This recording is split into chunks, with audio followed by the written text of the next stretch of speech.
ካብ ቦላ ቦ ካብ ሓደ ኣጥማቂላ ሓደ ሓበሻ ወይ ከዓ ሕና ሰብ ደቂ ሰባት ትበሃል ተለና ፍሉጣት ኢና ደስታና ምስ ዓለም ንሕልፍ ሓዘንና ምስ እግዚኣብሔር ጥራሕ ኢና ንስኻኮ ቆሻሻ ኢኻ ንስኻኮ ናብ እግዚኣብሔር ክትቐርብ ለይግበአካ ሓጢአተኛ ኢኻ ሃመይ ጌርካ ብትኩ ዝሙት ላሰርሓሉ ደርካ ሰብነትካ ሃመይ ጌርካ አንደበት ቡታ አንደበት ዘይሲ ሃመይ ጌርካ ቅዱስ እግዚኣብሔር ትፅውዕ ሃመይ ጌርካ ትጸልይ ሃመይ ጌርካ መንፈሳዊ መጽሓፍ ትሕዝልና በለ ተስፋ ክንቆርጽ ይገብረና ማለት ዝህበና ሓይሊ ስለለይፈልጥና ማለት እዩ احنا كل جزء كنا تلناسي لما استينا نخد لا التفالالي علماوي لا حواتنا لا علاقتنا كوينا نخد او بين الحيدي وحيي حلويي نسخايخه برهاني نسخايخه مدحنيتي ونسخايخه عند حرق زابير كتفولط دلي خاسي ممهرنا مرحي خوينسي سنه فطرت قط بيلو لا زابير كوسدكا زابير لما فلاط كوسدكا ايمو سنه فطرت تملكت ما يا حيلي دياولس منا يعني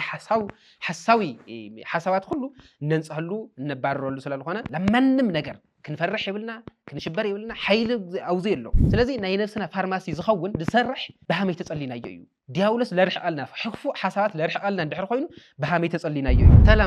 ሰላም ክርስቶስ እግዚአብሔር አምላኽና ምስ ኩላትና ይኹን ብሩኻት ልማዓንቲ ሒዝናልኩም መፂና ለለና ብዛዕባ ጸሎት እዩ ጸሎት ሃመይ ጌርካ ይጽለ ታይናኸ ብፍቃድ ወይ ከዓ ብሕጊ ዝተዋሃቡና ጸሎት ታይታዮም ልብል ኣስፈሕ ቢልና ክንናገር ኢና መፂና ነና ማለት እዩ حزنا لكم مزينا لنا لما أنتي بزعوا مزمور داويت نمنتهي يصلى بهامي يصلى لبل نجر بدن بحزنا لكم مزينا نينا مخنياتو مزمور داويت تبهال تلو تارا مصحف يكوني ويكع تارا صلوت يكوني بحجل تعززنا እግዚአብሔር አምላኽና ለአዘዘና ወይከዓ ቅዱሳን አቦታትና ውን ለአዘዙና ዚን ጸልዩ በሃምዚ ደማ ጸልይ ለምራቅመጥና ኢና حزنا لكم مزينا ነና ማለት እዩ ስለዚህ ሁሉ ጊዜ ቅዱሳን አቦታትና ተሪኢኩም ፈተናታት ዓለም ጭንቅ እንድሕሪልና ካብ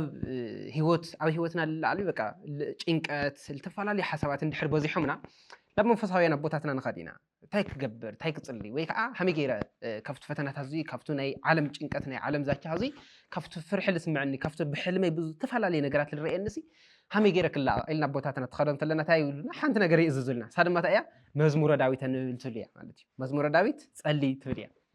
ምክንያቱ አውዚ ክንሪኤል ግበና ታዩ ሓሳብ ኣቦቶ ኮይኑ ወይ ከዓ ኣብ እግዚአብሔር ዘይተወከለ ኣቦቶ ኮይኑ ታይሉለና ክጽልየልካ እየ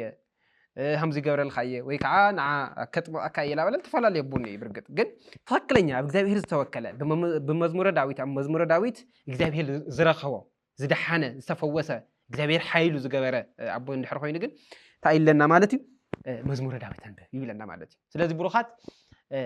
መዝሙረ ዳዊት ለምንታይ መዝሙረ ዳዊት አንብብሉና መዝሙረ ዳዊት ታይ ዓይነት ሚስጥር ስለለዩ ታይ ዓይነት ሓይሊ ስለዘለዩ ሰይጣን ተሪኢኹሞ ኣብ መዝሙረ ዳዊት ለምብብ ሰብ ይፈርሕ ይጎይ ይወፅእ ማለት እዩ ታይ ስለለዩ መዝሙረ ዳዊት ሰይጣን ኣብዚሑ ይጸልኦ መዝሙረ ዳዊት ለንብብ ሰብ መዝሙረ ዳዊት ኣብለለዎ ቦታ ሰይጣን የለ ታይ ስለልኾነ እዩ ልብል ነገር በደንብ ጌርና ክንሪኦ ኢና ማለት እዩ ስለዚ ኣብዚ መዝሙረ ዳዊት እንተለና መእሰር ኩሉ ጸሎታት እዩ ርእሲ ኩሉ ጸሎታት እዩ መዝሙረ ዳዊት ማለት ስኢሉ ሃምታ አንተውለናዮ ተራ መጽሓፍ ይኾነ ስኢልኻ ህሩግ ትውለውን ይኾነ መዝሙረ ዳዊት ኩሉ ጊዜ ንምንታይ ኢና ንንብብ መዝሙረ ዳዊት ንምንታይ ኢና ንንብብ ኢልና መጀመርያ ነንብበሉ ታይ ዓይነት ሰማያዊ ሚስጥር ታይ ዓይነት ሓይሊ ኢና ንረክብሉ ንርእሞ እንደገና ታይ ኢና ንርኢ ማለት እዩ ከመይ ጌርና ክንጸልይ ምክንያቱ ላጸለና ኣጸላሊኡ እንድሕልየ ፈሊጥና እዩ ለለመይስና ዋግኡ ክቐንሰልና ስለልኽእል ማለት እዩ ወይ ከዓ ተሰማዕነቱ ዋግኡ ክቐንስ ስለልኽእል ታይ ኢና ንገብር ማለት እዩ መጀመርያ ንምንታይ ኢና መዝሙረ ዳዊት ንጽልይ ልብል ኣስፊሕና ክንርኢና ማለት እዩ መዝሙረ ዳዊት ንምንታይ ኢና ንጽልይ ተይልና ተቀደማይ ታዩ ናይ ነፍስና ሰማያዊ መድሓኒት ስለልኾነ ወይ ከዓ ፋርማሲ ስለልኾነ ማለት እዩ ሓደ ሰብ ኩሉ ጊዜ እቲ ሚስጥር እዚ መዝሙረ ዳዊት ትበሃል ተሎ ኣብ መዝሙረ ዳዊት ዘይተጠቐሰ ናይ ደቂ ሰባት ስምዒት የለይ ኩሉ ሓዘን እንዮ ታሕጓስ እንዮ መንከራ እንዮ ዓወት እንዮ ኩሉ ነገራት ኪሳራ እንዮ ሓዘን እንዮ ኩሉ ነገር እንዮ ማለት እዩ ቅዱስ ዳዊት እቲ መጽሓፍ እዚ ጽሕፈ ተሎ ኣብ ደስታ ኮይኑ ወይ ከዓ ኣብ ተመቻቸ ህይወት ኮይኑ ይጽሓፎ ኣብ ሓዘን ኮይኑ ጽሒፍዎ ኣብ ደስታ ኣብ ስደት ኮይኑ ጽሒፍዎ ኣብ ኩናት ኮይኑ ኣብ ጭንቀት ኮይኑ ጽሒፍዎ ስደት ሳኦል ላጓየዮ ወላዱ አቤሴሎም ላጓየዮ ኣብ መከራ ኮይኑ ጽሒፍዎ ኩሉ ነገር ስለዚ መዝሙረ ዳዊት ትብል ተለና ወይ ከዓ መዝሙረ ዳዊት لمنتها إنا نصلي تقول تلنا نقول له كل أكلاتنا سمعت بقى دك سبات መዝሙረ ዳዊት ጽሓፍተሎ ናይ ዳዊት ታሪክ ጥራሕ ይኾነ ንኹላትና ታሪክ ውስለለሎ እዩ መዝሙረ ዳዊት እንብቡ መዝሙረ ዳዊት ጸሊ ጭንቀካ ተሎ ትሕጎስ ተለኻ ኣብ ስደት መከራ ትኾን ተለኻ ትበሃል ተሎ ወይ ከዓ ተፈላለዩ ሓሳባት ትመጽኻ ተለውሲ መዝሙረ ዳዊት ኣንብብ ምዕራፍ ትበሃል ተለኻ ልኡ ስለዝኾነ ማለት ስለዚ ዝተፈላለዩ ናይ ዓለም ጭንቀት ናይ ዓለም ሓሳባት ናይ ዓለም ዛቻታት ዝተፈላለዩ ትመጽኻ ተለው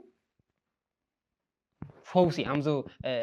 ናይ ስጋናሲ ፋርማሲ ተሪና ኸዚ በስጋዊ ኩሉ ናይ ኩሉ ኣብ ዝተፈላለዩ ሕክምናታት ተኸይና ናይ ኩሉ ሕማምና كنيناتات نركبينا فوسيتات لفوسنا فارماسي تبهال تلو ناي سغا فوسي مالتي بقولك دما ناي نفسنا فارماسي دما مزمور داويتي مالتي لمنم كابولا بو كاب حدا اطماقلا والخا ليكونسي مزمور داويت مالت እግዚአብሔር ወሎ ለምንታይና መዝሙረ ዳዊት ጸልዩ ትበሃል ተለና ሁሉ ጊዜ መዝሙረ ዳዊት ትብል ተለና እግዚአብሔር በመንፈስ ቅዱስ ሐጊዙ ለዳዊት ለቀበሎ ስለልኾነ አሕና ጸልዩ ተለናኮ ታይንስ እንኸሊና ቃላት ከሐጽረና ኸሊሉ ጸሎት እግዚአብሔር አምላኽና ከነመስግን ይልናስ ቃላት ከሐጽረና ለይክን ፈልጦ እንኸሊና ሐመይ ይጽለ በሐመይ ይጽለ ታይ አይነት ቃላት ከውጽ ለይክን ፈልጦ እንኸሊና መዝሙረ ዳዊት ማለት ግን እግዚአብሔር በመንፈስ ቅዱስ ሐዲሩ ለዳዊት ለሐወ ስለልኾነ መሊስና ለእግዚአብሔር ንወለና ማለት ተሰማዕነቱ ደማ በኡላዕሊ ቀረባ ላይ እግዚአብሔር ነባዕሉ ቃላት ተመረጹ ቃላት ናይ ድሕነት ቃላት ስለልኾነ ማለት ስለዚህ ትናይ መጀመሪያ ታይ ማለት እዩ ሰማያዊ ፋርማሲ መድኃኒት ስለልኾነ መዝሙረ ዳዊት ንጽሊ ማለት እዩ ትጭነቕ ተለና ተሐዝን ተለና ትሕጎስ ተለና ምክንያቱ ሓጎስና ፍጹም ክገብረልና ምንቲ አና እኮ ሓጎስና ፍጹም ላይ ሆነሉ ምክንያቱ ክሱ ስለልኾነ እኮ ንእሽተይ ንሕጎስ ሞ ንሓዝን ዓለም ንእሽተ ሓጎስ ተለና ሞ ንሓዝን ሓዘንና ምስ ዓለም ተሓጓስና ምስ ዓለም ስለንሕልፎ ማለት እዩ ኩሉ ግዜ ሓና ሓበሻ ወይ ከዓ ሓና ደቂ ሰባት ትበሃል ተለና ፍሉጣት ኢና ደስታና ምስ ዓለም ንሕልፍ ሓዘንና ምስ እግዚአብሔር ጥራሕ ኢና ንሕልፍ ሓዘንና ቀኒሱ ደስታ ምስ ሃበና እንደገና ለዓለም ላይ ጭፈራ ኢና ንኸድ ማለት እዩ ስለዚህ እንደውም ቅዱሳን ቦታትና ታይብሉ ካብ ኣብ ሓዘን ኸላዕሊ ኣብ ደስታኻ ጸሊ ምክንያቱ ብደስታኻ ተላዒሉ ሓዘን ክበካ ዲያብሎስ ተሻሚ ይጽብየካ ኣሎሞ ይብለና ማለት እዩ ስለዚህ እዙይ ክንርኢ ይግበአና ማለት እዩ ንኹሉ ህይወትኻ ዝኸውን ናይ መዝሙረ ዳዊት ፈውስ ኣሎ ክትፍወስ እንድሕር ደሊኻ ክትድሕን እንድሕር ደሊኻ መዝሙረ ዳዊት ክትጽሊ ከም ዝግበአካ ሰማያዊ ፋርማሲ ለተለሓመመት ህይወትኻ ለተለሓመመት ነብስኻ ክትፍውስ ክትሕዊ ልትሉ ሓዘነ ህይወትኻ ድማ ደስታ ክትህቦ ተደሊኻ መዝሙረ ዳዊት ክተንብብ ከም ዝግበአካ ይነግረናል ማለት እዩ እቲ ኻልኣይ ኣብዚ ክንሪኦ ዝግበአና እቲ ኻልኣይ እንታይ እዩ ዘይረኣዩ ጸላእቲ እንባረረሉ ዘሰንብድ ዘባርር ጸሎት ስለልኾነ መዝሙረ ዳዊት ቅዱስ ዳዊት ኣብ ሳኦል ሓዲርዎ ዝነበረ ኣብ ቀዳማይ ሳሙኤል ምዕራፍ 16 ንሪኦ ኢና ምዕራፍ 16 ቀዳማይ ሳሙኤል እንታይ ይብለና ኣብ ሳኦል ሓዲርዎ ዝነበረ ጋኔን ዝነበሮ ጸላእ ሰናያት ዝነበሮ ክፉእ መንፈስ የውፅኦ የባርሮ ብበገና ብመዝሙር እናገበረ የባርሮ ከም ዝነበረ ይነግረና ማለት እዩ ስለዚ ኣብ ልቦናና ሓዲሩ እቱ ተስፋ ዘቁርፀና ስኻኮ ተስፋ የብልኻይ ተሪናዮ ጋኔን እኮ ብጣዕሚ ልደቂ ሰባት ልቃለሰሉ ሓደ ነገር እንታይ እዩ ሓጢአት ክንገብር ተለና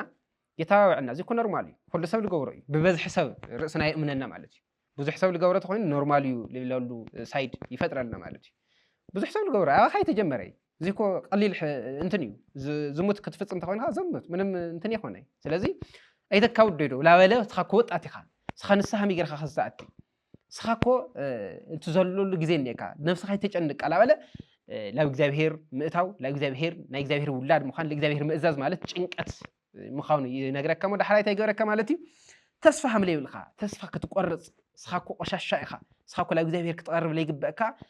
ሓጢአተኛ ኢኻ ሓመይ ጌርካ ብትኩ ዝሙት ላሰርሓኻሉ ደርካ ሰብነትካ ሓመይ ጌርካ አንደበት ዘይሲ ሓመይ ጌርካ ቅዱስ እግዚአብሔር ትጽውዕ ሓመይ ጌርካ ትጸሊ ሓመይ ጌርካ መንፈሳዊ መጽሓፍ ትሕዝልና በለ ተስፋ ክንቆርጽ ይገብረና ማለት እዩ ስለዚህ احنا ግን ታይና ንገብሩ ልግበና ማለት እንቢ ዋላ ተቆሸሽኹ ዋላ ተሓጣኹ ካፍቱ ቆሸሽናይ ካፍቱ ረሳሓቴ ዘንጽህኒ ክርስቶስ እዩ ተስፋይ ክርስቶስ እዩ ዋላ ተሓጣኹ ካብ ሓጢአቴ ዘንጽህኒ ክርስቶስ እዩ ካብ ክርስቶስ መላበይ ክንብል ይግበና ማለት እዩ ቅዱስ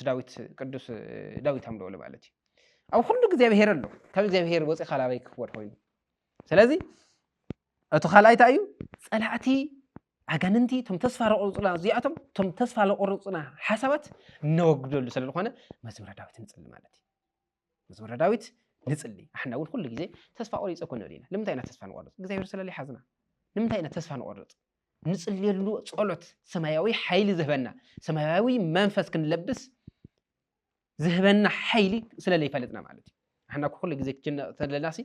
ላብ መስተኢና ንኸድ ላብ ዝተፈላለዩ ዓለማዊ ላብ ሕዋትና ላብ ዕለኽትና ኮይና ንኸድ ኣብኡ በየለ ሓይሊ ኣብኮ ብርግጥ ስለለ ይፈለጥና እዩ ክንኾን ንኽእል ኢና ምክንያቱ ጭንቀት ትበሃል ተሎ ውሽጣዊ እዩ ለቲ ውሽጣዊ ነገር ውሽጣዊ ሓይሊ ክሕዝ ከሎ ትኸድ ውሽጣዊ ሰማያዊ ሓይሊ ድማ ካብ ሰማይ ኢሉ ምንጪ ካብ እግዚኣብሔር ኢሉ ምንጪ እቲ ደስታ ዝኾነ ክርስቶስ ተእትሞ ብመዝሙረ ዳዊት ጌርካ ትጽውዖ ንዓላባየ ኢልካ ትጽውዖ ብቱ ሃምቱ ልዕሸኽ ብዕሸኽ ልልዎ ሊቃውንት ማለት እዩ እግዚአብሔር አምላክና እኮ እሱ ኢል ገበረ ዲያብሎስ ብተመን ተመሲሉ ኣብ ተመን ሓዲሩ ኣዳምና ሔዋን ተሕስሕቶም ተለኮ እግዚአብሔር ለለዊሱ ብሰብ ስጋ ለዊሱ ለዲያብሎስ አሸኒፉ ወስዒሩ ወይ ማለት እዩ ስለዚህ እሕና እውን ታይና ክንገብር ዝግበአና ማለት እዩ ልቱ ናይ ዲያብሎስ ሓሳብ ልቱ ናይ ዲያብሎስ ተንኮል ነሸንፈሉ ንስዕረሉ መዝሙረ ዳዊት ስለዝኾነ መዝሙረ ዳዊት ክነንብብ ይግበአና አቦታትና ሊቃውንት ድማ መዝሙረ ዳዊት ክነንብብ ይመክሩና ማለት እዩ ስለዚህ መዝሙረ ዳዊት ክነንብብ ከም ዝግበአና ኣብዚ ክንሕዝ ወይ ከዓ ክንርዳእ ይግበአና ማለት እዩ መንፈሳዊ ኪናት የጋጥመና እዩ መንፈሳዊ ኪናት ትብል ተለና እንታይ እዩ ናይ ዲያብሎስ ምክንያቱ ኣሕናሲ ቅዱስ ጳውሎስ ተናገር ተለ እንታይ ይብል ውግእናሲ ዓለማዊ ነገር ይኾነ ወይ ከዓ ምስ ስጋዊ ነገር ይኾነ ምስ መንፈስ እዩ ምስ ዲያብሎስ እዩ ምስ ብዙሕ ዓመታት ልምዲ ሰባት ናይ ምስሓት ልምዲ ናይ ተንኮል ልምዲ ምስ ዘለዎ ኢና ንቃለስ ማለት እዩ ግን የክርስቶስን እቃጦር ልበሱ ወይ ከዓ ናይ ክርስቶስ ናይ መሸነፊ ናይ ኩናት መንፈስ ልበሱ ንሳቶም እንታይ እዮም ጸሎት እዩ ጾም እዩ ንስሓ እዩ ትሕትና እዩ እዚኣቶም ኩሎም እንድሕለዩ ስና እቲ ናይ ዲያብሎስ ናይ ፈተና በሪ ክንዓጽኦ ክነሸንፎ ንኽእለሉ መንፈስ ይዕድለና ማለት እዩ ስለዚህ ኩሉ ግዜ ከም ማንም ንላዕሊ ኩሉ ግዜ ተይተረበሽና ዝኾነ ነገር ትመፀተና ተሎ ታይም ወይ ከዓ ነፃ ታይም ነፃ ሰዓት ኣብ ዝረኸብናሉ እንታይ ኢና ክንገብር ዝግበአና ማለት እዩ መዝሙረ ዳዊት ሓይልና ምዃኑ ምእማን መዝሙረ ዳዊት ናይ እግዚኣብሔር ቃል ምዃኑ እግዚኣብሔር ቶሎ ዝሰምዑ ምዃኑ እግዚኣብሔር ዝኣዘዘ ምዃኑ ክንፈልጥ ይግበአና ማለት እዩ ስለዚህ ኩሉ ግዜ መዝሙረ ዳዊት ክንሰምዕን ክንዝምርን ክንጽልን ክንደግምን ከም ዝግበአና ይነግረና ኣሎ ማለት እዩ እቲ ሳልሳይ እንታይ እዩ ፍሉያት ዝኾኑ ናይ ኣብ ፀገምና ዝዝመሩ መዝሙራት ምፍላጥ ክጨንከና ከሎ ክንፈርሕ ከለና ተስፋ ክንቆርፅ ከለና ሓጢኣት ሰሪሕና ካብ ሓጢኣትና ክንነፅህ ትደሊ ተለና እንታይ ኢና ክንገብር ዝግበአና እግዚኣብሔር ሃመይ ኢሉ ሰምዐና እግዚኣብሔር ዳዊት ሃመይ ገይሩ ሰሚዕዎ ምክንያቱ ቅዱሳን ኣቦታትና ተናገሩ ተለው እሱ ይብሉ ብሓጢኣትን ዳዊት እንድሕር መሲልካይ ብፅድቂ እውን ንዳዊት ምሰሎ ይብሉ እንታይ ስለ ዝገበረ እዩ ዳዊት ፀዲቑ ዳዊት ናኩላትና ህይወት ነይርዎ እዩ ናይ ሓጢኣት ህይወት ነይርዎ ናይ ክፍኣት ህይወት ነይርዎ ናይ ዝሙት ህይወት ነይርዎ ና ዝተፈላለዩ ሓሳባት ናይ ክፍኣት ኣብ ልዕሊ ክፍኣት ወሲኹ ስለዚ ኣሕና እንታይ ኢና ንገብር ኣሕና እውን ሓዱሽ ነገር ይሰርሐና እቲ ሓጢኣት እሱ ኢና ሰሪሕና እቲ ክፍኣት እሱ ኢና ሰሪሕና እቲ ዳዊት ዝሰርሖ ክፍኣት እቲ ዳዊት ዝሰርሖ ዝሙት ኢና ሰሪሕና ማለት እዩ ግን ዳዊት ካብኡ ተላቂቁ ፅድቂ ሰሪሑ ናብ እግዚኣብሔር ተመሊሱ ብምንታይ ተመሊሱ ዝብል ነገር ግን ክንርእን ክንሰምዕን ይግበአና ማለት እዩ ክንጭነቕ ከዚ ኣብዚ ኢና ክንገብር ዝግበአና ማለት ክንጭነቕ ከለና መዝሙር 22 ምንባብ እግዚአብሔር ጓሳየ እዩ እግዚአብሔር ሓላውየ እዩ ይብል ቅዱስ ዳዊት እግዚአብሔር ዝሕልዎ ሰብሲ እንታይ ይጭነቕ ብሰባት እንታይ ይጭነቕ ብናይ ዓለም ዛቻ እንታይ ይጭነቕ እግዚአብሔር ኢና ኮን ለና ኩሉ ኢዱ ዝሓዘ ኣምላክ ኩሉ ህዝቡ ዝተኢድያው ይብለና ኩሉ ኣብኡ ለለዎ ትሰላም ኣብኡ ኣሎ ትዕረፍቲ ኣብኡ ኣሎ ትነፃነት ኣብኡ ኣሎ ትደስታ ኣብኡ ኣሎ ስለዚ እግዚአብሔር ሓላውየ እዩ ተይልካ ኣማናዊ ሓላዊ ኣነ ውእቱ ናላዊሄር ይብል ዮሐንስ ምዕራፍ 10 ኣነ ሓቀኛ እረኛ እየ ሓቀኛ እረኛ ሓቀኛ ሓላዊ ድማ ስለባጊዑ ነብሱ ሓሊፉ ይህብ ይለና ዘይጥርጥር ክሓድገኒ እዩ ዘይብል በጊዕ ወይ ከዓ ክሓድገኒ እዩ ዘይብል ሓላዊ እዩ ትጥርጥሮ ዘይትኽእል ማለት እዩ ስለዚ ክንጭነቕ ተለና መዝሙር 22 ምዝማር ወይ ከዓ መዝሙር 26 እግዚአብሔር ብርሃነ እዩ ላበለ ቅዱስ ዳዊት ይዝምር ማለት እዩ እግዚአብሔር ብርሃነ እዩ መድሓኒት እዩ እግዚአብሔር መድሓኒት ዝኾነ ሰብ እግዚአብሔር ብርሃን ዝኾነ ሰብ ሃመይ ገይሩ ብና ዓለም ብርሃን ጸልመተ የጸልመተ ላበለ ሃመይ ገይሩ ይጭነቕ ምክንያቱ حدا قدوس لبو اندوام تايلهم يبلنا وزيسي كاب نصح سغا نصح نفسي كاب نصح نفسي نصح لبونا زوصح حدا قدوس ابو تايلهم حمزي لمعراب قصم غيرم لا صليو كاو حدا ابو رخيوم زودي ابو يلمم لمبراق قص خو خوين خاكو يلصلا ጸሎሲ لمبراق خوين خايل صلا ስለዚህ لمبراق خوينهم ጸልዩ مسلዎም አይ አንተ ደሞ ብዛዓታ ፍጥር ፀሐይ ኮይ አተውግዕ ተለኻ ስኻ ኣነ ግን ፀሐየይ ኣማናዊ ፀሐይ ክርስቶስ እዩ ክርስቶስ እዩ ፀሐየይ እቱ ለይ ዓርብ ፀሐይ ዘእያዓርብ ተሃይዱ ኣብ እንትን ታይና ንብል ፀሐይ ዘእያዓርብ ማይቶት ዘእይጠፍእ ኢና ኮንብል ዘእያዓርብ ፀሐይ ዘይጠፍእ ማይቶት ወይ ከዓ መብራህቲ ማለት እዩ ክርስቶስ እዩ እቱ ዘእያዓርብ ፀሐይ ኣብ ልቦናና እንድሕር በሪሁ ኮይኑ እቱ ዘይጠፍእ መብራህቲ ኣብ ልቦናና እንድሕር በሪሁ ኮይኑ ለዓለም ኩሉ ነብርህ ዘይዓርብ ፀሐይ እያ ኩሉ ግዜ ደስታ ይመልአና ኩሉ ግዜ ካብ ዓለም ከፍ ንብል ማለት እዩ ለው እግዚአብሔር ለቃረበና ምስ ኸድና ቁፅሪ ናይ ዓለም ነገራት ኣሽኳይ ዶ ኸፍኣቱ ኣሽኳይ ዶ ሓጢኣቱ ካሊእ ነገራት እውን ላነኣሰነ ይኸድ ማለት ላደቀ ኻዋና ላተፈለየ ይኸድ ማለት ስለዚ እንታይ ኢና ክንገብር ልግበአና ኩሉ ግዜ ማለት እዩ ካብ እግዚአብሔር ላብ እግዚአብሔር ምቕራብ ላብ እግዚአብሔር ንቐርብ ግን ሃመ እዩ ተይልና መዝሙረ ዳዊት ብምንባብ መዝሙረ ዳዊት ብምድጋም ብምጽላይ እግዚአብሔር ላብ ልቦናና ሓይለይ ንስኻ ኢኻ ጓሳየይ ሓላውየይ ንስኻ ኢኻ ብርሃነይ ንስኻ ኢኻ መድሓኒተይ እውን ንስኻ ኢኻ ስኻሊ ሓዝኽዎ ስኻሊ ሓዝኻ መድሓኒት የለይ ላበለ ይጽሊ ማለት እዩ እንደገና መዝሙር 50 ድማ ክንጽሊ መጀመርያ ሓጢኣት ሰሪሕና ሲ ላብ ንስሓ ክንምለስ ትደሊ ተለና መዝሙር 50 ክንጽሊ ይግበአና ማለት እዩ መዝሙር 50 ጎይታይ መሐረኒ ሕጸበኒ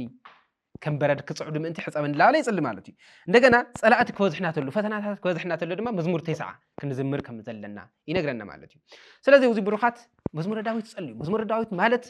ናይ እግዚአብሔር ልቢ ማለት እዩ መዝሙረ ዳዊት ተብለለዎ ደስታ አሎ መዝሙረ ዳዊት ተብለለዎ ነፃነት አሎ መዝሙረ ዳዊት ተብለለዎ ሓጎስ አሎ ፍቅር አሎ ሁሉ ነገር አሎ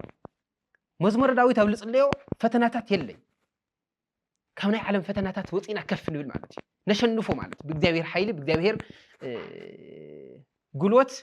ነሸንፎ ማለት እዩ እግዚአብሔር ጉልበትና እግዚአብሔር ኃይልና ምክንያቱ ቅዱስ ዳዊት እሱ ይገይሩ እግዚአብሔር ኣብ እግዚአብሔር ምውካል አሎ እንደውም እንታይ ይብል ቅዱስ መዝሙረ ዳዊት ምንባብ እንድሕር ጀሚርካሲ ኣብ ናይ ዓለማት ነገር ናይ ዓለም ነገር ወይ ከዓ ናይ ሰብ ስራሕ ነገር ምድናቅ ጀሚርካ ሓዲካሲ ላብ ናይ እግዚአብሔር ምድናቅ ተኣቲ ማለት እዩ ላብ ናይ ተፈጥሮ ምድናቅ ተኣቲ ማለት እዩ ቅዱስ ዳዊት ባዕሉ ተናገረ ተለታ ይብል መንክር ተላህያ ለባህር ይብል ናይ ባሕሪ ጨዋታ ናይ ባሕሪ ነባብራእሲ ድንቅ እዩ ዝገርም እዩ ላበለላ ተደነቀ ማይጸንሕ ብባሕሪ በተፈጥሮ ማለት እዩ ኣብ ውሽጣ እንደ እንስሳታት ሒዛ በቃ ብኡላ ተደነቀ ይጸንሕ ሞ እንደ ይብል መይሱ ባዕሉ በመንፈስ ቅዱስ ተቃኒዩ መይሱ ይመልስ ማለት እዩ ታይብል እንዴ ይህች ደግሞ ምን ድንቅ ነገር አላት እዚያ ደግሞ ታይ ለደንቅ ነገር ነው አሁን ፍጥርትያ ፍጥር ሓዝብል ተሃላ ወይ ከዓ እንስሳት ፍጥር ብለላ እግዚአብሔር ያ ፈጢራ ተነውረምላ እሳለ ሆነት ድንቅሲ እሳለ ሆነት መንክርሲ መንክርስ እግዚአብሔር በአርያሙ መንክርማ ድንቅማ እግዚአብሔር በሰማያት ኮይኑ ዝሰርሖ ስራሕ እዩ ላበለ ይናገር ማለት እዩ ስለዚህ እግዚአብሔር ምድናቅ ይጅምር በተፈጥሮ ምድናቅ ይጅምር እግዚአብሔር ክትፈልጦ ተደሊኻሲ ይብለና መጽሐፍ አክሲሞሮስ ታይብለና لأما تأمر لأما فكر كتأمر مع فعا بك ممهر ومجسس يمرهك هاوزنتو عند حرق زاهر كتفوت أنا اللي خاسي ممهرنا مرحي وخوينسي سنة فترة كتقبلوا لا زاهر كوس دكاي زاهر لما فلات كوس دكاي مو سنة فترة تملكت يلنا مالك كاو تفطرت بحال تلخا فتاري حمل اللو مين يقرا خايم بعلم مالتي ስለዚህ ብሩኻት كل جزء احنا ክርስቶሳውያን ስለልኾና ክንጭና አይግባና ብና ዓለም ነገር ብና ዓለም ዛቻ ብና ዓለም حسابات ክንጭና አይግባና ማለት ስለዚህ كل جزء መዝሙረ ዳዊት ክንጽሊ ይግባና ማለት እዩ ማያው ኃይሊ ዲያውለስ ናይ ሐሳዊ حسابات ሁሉ ነንጽህሉ ነባረሉ ስለልኾነ كل جزء መዝሙረ ዳዊት ክንጽሊ ከም ዝግባና ለማንም ነገር ክንፈርሕ ይብልና ክንሽበር ይብልና ኃይል አውዚ የሎ ኣብ መዝሙረ ዳዊት ኣሎ ጉልበት መዝሙረ ዳዊት ኣሎ كل ነገር መዝሙረ ዳዊት ኣሎ ስለዚህ መዝሙረ ዳዊት ክንጽልይ ከለና እዙይ ክስምዓና እዙይ ክንገብር ከም ዝግባአና ይነግረና ኣሎ መጽሐፍና ማለት እዩ ስለዚህ ብሩኻት ኣብ ካልኣይ ቪድዮና ድማ ታይቱን መጽኢና ማለት እዩ ከመይ ጌርና ኢና ክንጽልይ ከመይ ጌርና ኢና ንጽልይ እዞም ኩሎም መንፈሳዊ ኃይሊ ንረኽበሉ ፋርማሲ ኢልናዮ ጸሎት መዝሙረ ዳዊት ማለት ሲ ፋርማሲ ናይ ስጋና ናይ ነፍስና ፋርማሲ ኢልናዮ ስለዚህ ናይ ነፍስና ፋርማሲ ዝኸውን ዝሰርሕ ብሃመይ ተጸሊናዮ እዩ ዲያውለስ ለርሕቃልና ሕፉ حسابات ለርሕቃልና እንድሕር ኮይኑ በሃመይ ተጸሊናዮ እዩ እንደገና ኣብ ተጨነቅናሉ بقى قبل تجنقنا له قبل تفلالي حسابات اللي مثلنا دما قبل فرحنا له نسحكنا أتتلنا تسفك ندل تلنا قبل تفلالي دما هامي جرنا إنا نفلط الجبنا هامي جرنا إنا نسأل الجبنا ليفل دما أو خلأي فيديو كل ما تقومينا كبحث جنبيرنا مسخاتهم لنا بروخات كل جزء حتى يريد يتهليكم أو كومنت أو متقولنا بتعمل عن فوتوكم بروخات كبحزي بونتو أرثوذكساوي تهايلو هيمانوت اللي يفلت سلا هيمانوت هامي يسأل بهامي خي خود هامي جرك ديابير كرخو خل لبل نجارات اللي يفلته أو نزب سمايات اللي يفلته كل يولي كلكم فتو كل جزء دما تخي لكم حاميتي حد حساباتي ويقع ليتك بكن ولا حسابات مش مدادنا من نجار حديكم مزمور داوود حنت شمددو أما علتي كل عنكم دلها دقموا كل جزء بالعوسو سووا يهن متحف بلا لنا من تاي متحفيو سلازي متحف زي كنبلع مزمور داوود كنولع حمل قبلنا السبالعنا دما منفساوي حيلنا كتنكر وشتاو حيلنا كتنكر كحيلهم زقبو الحيال እግዚአብሔር لو لبونا انا كنصبعو كم زقبنا እሱ ደማ በመዝሙረ ዳዊት መሃኑ ይነግረናል ማለት ይብሩኻት ስለዚህ በልክዕ لو እግዚአብሔር ከነቀረብ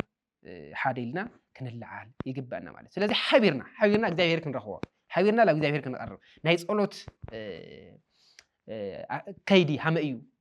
ሃመኢና ተዓዚዝና ታይታኢና ተዓዚዝና በሃመኢና ከንጽልል ብል ነገር ብዙሕ ናይ መናእሰይ ጥያቄ ደማ ኣብ ተፈላለዩ ዙርያ ናይ መናእሰይ ልላዓሉ ጥያቄታትና እንምልሰሉ መርሃ ግብረታት ኢና ጀሚርና ኔና ብሩኻት ብልክዕ ስኻትኩም ውን ከተዘጋጁ እንላበወኩም ማለት እዩ ሰብስክራይብ ላገበርኩም ሼር እና ላይክ ላገበርኩም ደማ እዚ ኩሉ ክባጻሕ ክትገብሩ ብትሕትና ንሓተኩም ማለት እዩ ሰላም ክርስቶስ ምሳኻትኩም ይኹን ወስብሐት ለእግዚአብሔር